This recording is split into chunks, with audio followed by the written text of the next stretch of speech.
Ito ang rason ko kung bakit, tol, grabe yung disiplina ko, tol, ah. Kasi, tol, pansinin nyo, lahat ng problema nyo talaga, tol, ay poor problems lang.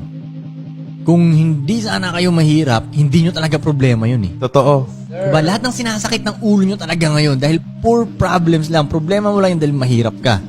So, syempre, naranasan ko yun. Napipikon na ako dun. Kumbaga, pag nakakaranas ako ng mga ganung problema, tangina, hindi naman talaga problema to. Kung may pera sana ako, di ba? Ayoko yung feeling na yun na ang dali-dali lang naman ng solusyon. Pera lang yung solusyon eh. Kasi hindi mo maano dahil wala nga. Kumbaga nakakainis yung feeling na yun. Buti kung yung problema is mahirap talagang solusyonan. Medyo gets ko yun. Pero kung yung problema, madali lang naman talaga yung solusyon, tapos hindi mo pa rin maayos dahil wala nga yung maliit na solusyon na yun, madali naman kuhain talaga. Mas nakakainis yung nakakapikon talaga, tol. Poor problems. Lahat ng mga